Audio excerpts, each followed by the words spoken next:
శ్రీమాత్రే నమ. జయ గురు దత్తాత్రేయ నమ.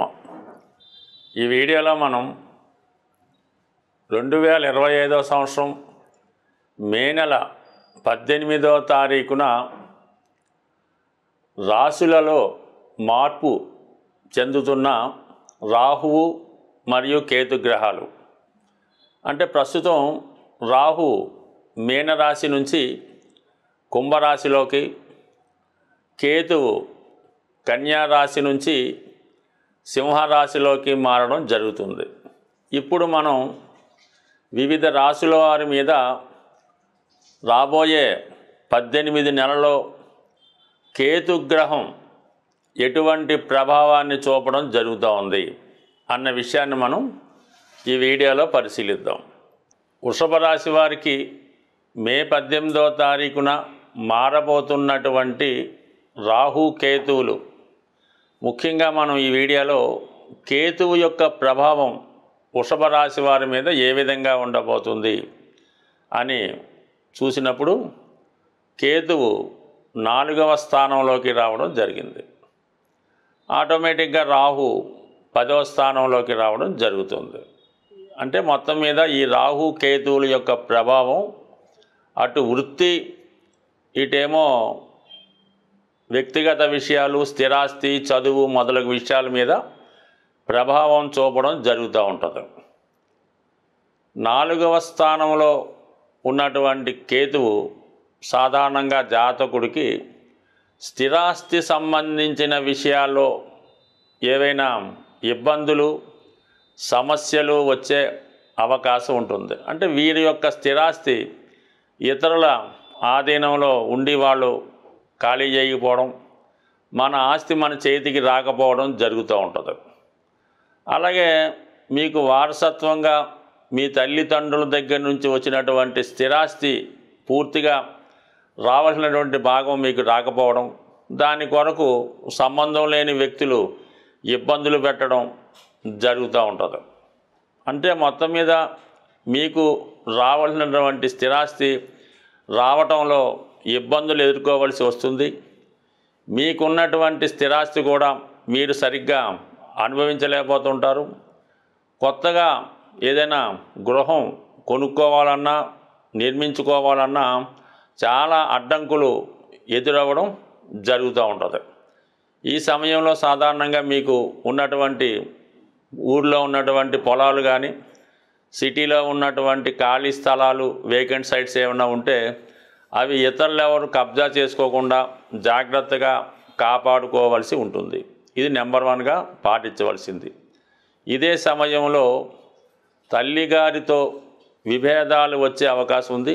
కొన్ని సందర్భాల్లో మదర్కి ఏవైనా అనారోగ్య కారణాల వల్ల ఆవిడ వ్యక్తిగతంగా ఇబ్బంది పడవచ్చు. లేదా ఆవిడకి మీకు ఈ ఆస్తి పంపకాలు కానీ, ఆర్థిక విషయాల్లో కానీ మిగతా కుటుంబ సభ్యుల వలన తల్లిగారితో మీకు విభేదాలు వచ్చే అవకాశం ఉంది. అలాగే సాధారణంగా చిన్నపిల్లల లాంటి వాళ్ళు ఎవరన్నా ఉంటే వారు తల్లి యొక్క ప్రేమకి, నిరాదరణకి గురయ్యే అవకాశం ఉంది. అలాగే వీళ్ళు తల్లిదండ్రుల దగ్గర కాకుండా ఏదన్నా హాస్టల్లో చదువుకోవడం కానీ, తాతగారింట్లోనో అమ్మమ్మ గారింట్లోనో వారి యొక్క విద్య చదవడం జరిగే అవకాశం ఉంది. అయినప్పుడు కూడా పూర్తి సక్సెస్ఫుల్గా విద్య అభ్యసించలేకపోతుంటారు. అలాగే కొంతమంది ఈ సమయంలో మామూలు సాంప్రదాయంగా ఉన్నటువంటి విద్యలతో పాటు ఏదైనా వేదం అటువంటివి నేర్చుకోవడం కూడా జరుగుతూ ఉంటుంది. ఏదైనా విద్యార్థులు ఎంత కష్టపడినప్పుడు కూడా తమ యొక్క సామర్థ్యాన్ని నిరూపించుకోలేకపోతుంటారు. కొంతమంది అయితే అసలు విద్య మీద కాకుండా వేరే విషయాలు, అంటే ఏదైనా విద్య నామినల్గా కాలేజీకో స్కూల్కో వెళ్తూ ఏదైనా డ్యాన్సో, క్రికెట్టో, ఇంకో మ్యూజిక్కో ఇలాంటి విద్యతో సంబంధం లేనివి నేర్చుకొని వాటి మీద ఎక్కువ ఇంట్రెస్ట్ ఫోకస్ చేయడం వల్ల చాలా వరకు అసలు విద్యకి ఇబ్బంది కలిగే అవకాశాలు కూడా ఈ సమయంలో రావడం జరుగుతుంటుంది. కాబట్టి మనం సాధారణంగా ఏంటంటే దేని కొరకు చేస్తుంటామో అది కాకుండా వేరే విషయాల మీద దృష్టి పెట్టడం జరుగుతూ ఉంటుంది. అలాగే వాహనం, కారు, వాహనం లాంటిది ఏవైనా ఉంటే అవి ప్రయాణ సమయంలో మధ్యలో ఇబ్బంది పెట్టడం కానీ అనుకోకుండా రిపేర్కి రావడం కానీ జరుగుతూ ఉంటాయి. సమయానికి మీరు ఏదైనా ఒక వివాహానికి అటెండ్ అవ్వాల్సి ఉన్నా, ఒక పెళ్ళో ఇంటర్వ్యూ లేదంటే వేరే ఫ్లైట్కు టేకప్ చేయడానికి వెళ్ళవలసి ఉంటే సమయానికి అందుకోలేకపోవడం వల్ల ఆ ట్రైన్ మిస్ అవ్వడం కానీ ఫ్లైట్ మిస్ అవ్వడం కానీ జరిగే అవకాశం ఉంది. లేదా ఆ కార్యక్రమం పూర్తయ్యాక మీరు అక్కడికి చేరుకోవడం వల్ల సరైనటువంటి ఉపయోగం ఉండదు. కాబట్టి ఏదైనా ప్రయాణం చేసేటప్పుడు ఇంకొక ఆల్టర్నేటివ్ మార్గాన్ని కూడా చూసుకోవాలి తప్ప మీ దగ్గర ఉన్నటువంటి వాహనాన్ని ఇంకొక వాహనాన్ని నమ్ముకోకుండా ఏదో ఒక ప్రత్యామ్నాయ ఏర్పాటు చేసుకుంటే సమయానికి మీరు అనుకున్న గమ్యస్థానానికి చేరుకోగలిగే అవకాశం ఉంటుంది. లేని సమయంలో అటు మాట పడవలసి ఉంటుంది. ఇక ముఖ్యంగా జాతకుడి యొక్క గృహంలో ఎక్కువ పుణ్య కార్యక్రమాలు, భక్తి కార్యక్రమాలు లాంటివి జరుగుతుంటాయి.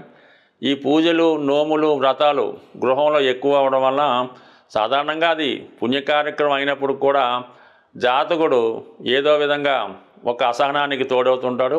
కొన్ని సందర్భాల్లో దాంపత్య సౌఖ్యానికి కూడా ఏదో విధంగా ఇబ్బంది కలిగే అవకాశం ఉంటుంది. మొత్తం మీద జాతకుడికి ఒక అసంతృప్తి, మానసిక అశాంతి రావడం జరుగుతూ ఉంటుంది. అలాగే ఈ సమయంలో మనం ఏదైనా అవసరం నిమిత్తం స్థిరాస్తి అమ్మాలనుకుంటే సమయానికి అమ్మలేకపోవడం, సరైనటువంటి రేటు రాకపోవడం, ఒకవేళ కొంత సమయాలు ఏదంటే మనం ఏదైనా తొందరపడి మన యొక్క గృహాన్నో స్థలాన్నో కొంత ధరకు విక్రయించి కొద్దిపాటి అడ్వాన్స్ తీసుకుంటే అవతల వాళ్ళు రిజిస్ట్రేషన్ చేయకుండా చాలా ఇబ్బంది పెట్టడం ఇవన్నీ జరుగుతుంటాయి. కాబట్టి ఎస్పెషల్లీ వృషభ రాశి వారు ఏదైనా ఇటువంటివి ఒకవేళ మీరు ఇల్లు కట్టాలనుకుంటే పూర్తిగా దానికి తగిన ధనం మీ దగ్గర ఉంటే ఆ గృహ నిర్మాణానికి వెళ్ళడం మంచిది. లేదు మనం ఏమైనా స్థలం, ఇల్లు అమ్మాలనుకుంటే పూర్తిగా ధనం ఒకేసారి స్వీకరించి వన్ టైం సెటిల్మెంట్ లాగా ఉండాలి తప్ప ఈ దపదపాలుగానో అగ్రిమెంట్ కొంత తీసుకుంటే రిజిస్ట్రేషన్కి చాలా లేట్ అవ్వడం, సరైనటువంటి డాక్యుమెంట్లు మన దగ్గర కానీ వాళ్ళ దగ్గర కానీ లేకుండా ఇబ్బంది పడడం జరిగే అవకాశం ఉంది. కాబట్టి సో ఏదేమైనా ఈ రాశివారు ఏది కూడా అనుకున్న సమయానికి పూర్తి చేయలేరు. మనం ఒకటి అనుకుంటే వేరే ఒక విధంగా జరిగే అవకాశం ఉంది. కాబట్టి ఏదైనా స్థిరాస్తి విషయాల్లో, విద్యా విషయాల్లో చాలా జాగ్రత్తగా వ్యవహరించవలసి ఉంటుంది. ముఖ్యంగా మదర్తో విభేదాలు రాకుండా జాగ్రత్త పడాలి. ఆమె ఆరోగ్య విషయంలో జాగ్రత్త కూడా తీసుకోవడం మంచిది. సాధారణంగా రాహు కేతువులు ఒక 180 డిగ్రీస్ యాంగిల్లో ఉంటూ రెండు ఒకేసారి రాశులు మారడం జరుగుతూ ఉంటుంది. అంటే ఇప్పుడు రాహు కేతువు రెండు గ్రహాలు ఒకసారి మారినప్పటికి కూడా రాహు ఏ భావంలో ఉంటాడో ఆ భావం యొక్క ఫలితాల్ని ఎక్స్పాండ్ చేయడం జరుగుతూ ఉంటుంది. అయితే కేతువు ఏ భావంలో ఉంటే ఆ భావ ఫలితాలని తగ్గించడం జరుగుతూ ఉంటుంది. అంటే కేతువు జ్ఞానకారకుడు, వైరాగ్యకారకుడు, అలాగే బ్రహ్మచర్యానికి కారకుడు. ఏదైనా త్యాగానికి సిద్ధంగా ఉండే గ్రహం కేతు గ్రహం. కాబట్టి సాధారణంగా కేతువు హృదయంతో ఆలోచించడం జరుగుతూ ఉంటుంది. అంటే రాహు హెడ్, అందుకని రాహుకి ప్రపంచంలో అన్నీ తనకే కావాలని, సంపద అంతా తన సొంతమే కావాలని, తను మాత్రమే బాగుండాలని రాహు ఆలోచన ఉంటుంది. రాహు అంటే కేవలం తల, అది ఆకాశం నుంచి భూమిలోకి, అంటే భూమిలో ఉన్నటువంటి తన దేహం కోసం చూస్తూ ఈ ప్రపంచంలో ఉన్నటువంటి కోరికలన్నీ తనకు కావాలని కోరుకుంటాడు రాహు. అందుకే రాహు ప్రభావం ఉన్నటువంటి జాతకులు అనేక అనైతిక అక్రమ మార్గాల ద్వారా ధనాన్ని సంపాదించడం జరుగుతూ ఉంటుంది. మరి కేతు అలా కాదు. కేతు కేవలం మొండె భాగం మాత్రమే, అంటే తల లేకుండా కేవలం మొండెం మాత్రమే ఉంటుంది.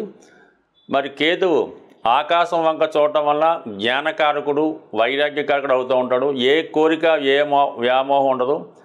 మరి అందరూ బాగుండాలి, అందరూ క్షేమంగా ఉండాలి అన్నటువంటి ఆలోచనతో రాహు కేతు ఉండడం జరుగుతుంది. దాని తర్వాత ఏంటంటే కేతువు ఏ భావంలో ఉంటే ఆ భావం మీద వ్యామోహాన్ని, కోరికని తగ్గించడం జరుగుతూ ఉంటుంది. మరి ఈ విధంగా ఈ రాహు కేతువులు మార్పు చెందడం వల్ల మరి వివిధ రాశుల వారి మీద కేతువు యొక్క ప్రభావం ఏ విధంగా ఉంటుంది అన్నది పరిశీలిద్దాం. సాధారణంగా కేతువు విఘ్నేశ్వరుడు యొక్క ప్రతిరూపంగా చెప్పడం జరుగుతూ ఉంటుంది. అందువలన ఈ కేతువు ఏ రాశిలో ఉంటే ఆ రాశికి సంబంధించిన ఫలితాలు మనకు కావాలంటే ఎక్కువగా విఘ్నేశ్వరుడిని ఆరాధించడం వల్ల, అలాగే కొత్త విషయాలు తెలుసుకోవాలన్నా, మనలో ఉన్నటువంటి జ్ఞానాన్ని పెంచుకోవాలన్నా, విజ్ఞాన సంపద పెరగాలన్నా కేతువు యొక్క ఆశీస్సులు తప్పగా ఉండవలసిందే. అయితే రాహు కేతువు రెండు ఎదురెదురు రాశుల్లో ఉండడం వల్ల కంపల్సరిగా వీళ్ళిద్దరి ప్రభావం కలిపే వివిధ రాశుల మీద రావడం జరుగుతుంటుంది. ఆ కారణం వల్ల ఏంటంటే ఎక్కువగా రాహు డామినేట్ చేస్తున్నప్పుడు కూడా కొన్ని సందర్భాల్లో కేతువు కూడా తన ఫలితాన్ని ఇస్తూ జాతకుడిని మోక్షం వైపు నడిపించే ప్రయత్నం చేస్తూ ఉంటాడు. మరి ఇప్పుడు మనం మిగతా రాశుల వారికి ఈ మే నెల 18వ తారీఖున మార్పు చెందినటువంటి ఈ రాహుకేతువులు ఏ విధమైన ప్రభావం చూపుతారో వివరంగా తెలుసుకునే ప్రయత్నం చేద్దాం. కేతుగ్రహం మనకి సంపూర్ణంగా సహకరించాలంటే మరి విఘ్నేశ్వరుడి యొక్క ఆరాధన వల్ల మనకి కేతువు సంతృప్తి చెందడం జరుగుతూ ఉంటుంది. అందుకని కంపల్సరిగా ఈ కేతువు పెట్టినటువంటి ఇబ్బందులు నుంచి, అంటే కేతువు ఇబ్బందులే ఉంది, ఏ పని ప్రారంభించినా మధ్యలో ఆగుతుంటుంది. మనం ఒక ప్రయత్నం కోసం వెళ్తే వేరే ప్రయత్నం జరుగుతూ ఉంటుంది.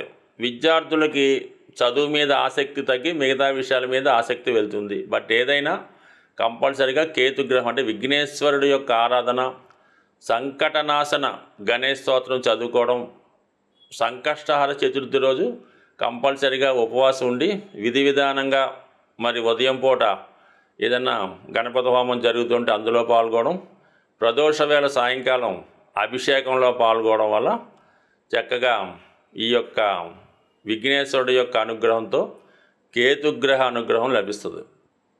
సింపుల్గా ఏంటంటే ఆదివారం కానీ మంగళవారం కానీ ఎండు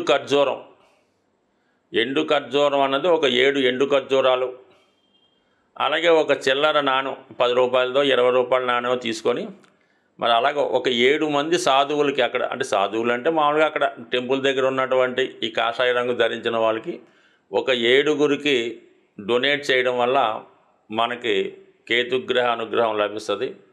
ఎక్కువగా డ్రై ఫ్రూట్స్ మరి మీరు ఆహారంగా తీసుకున్నా, అదే దేవాలయంలో స్వామికి ప్రసాదంగా నైవేద్యంగా సమర్పించిన కేతుగ్రహ అనుగ్రహం లభించే అవకాశం ఉంది. అంటే పిల్లల యొక్క చదువు తరచూ ఇబ్బంది పడుతుంది, కళలో మనకి పెద్దవాళ్ళు మరణించిన వారు కళలో కనబడుతున్నారు అనుకున్నప్పుడు ఈ పిల్లులు ఉంటాయి కదా, దానికి చక్కగా పాలు నైవేద్యం కాదు, పిల్లులకి పాలు పెట్టడం వల్ల ఈ కేతుగ్రహ దోషం పరిహారం అవుతుంటుంది. అంటే సాధారణంగా పిల్లులకి మరి ఈ ఆత్మలు అవి కనబడుతుంటాయని చెప్తూ ఉంటారు.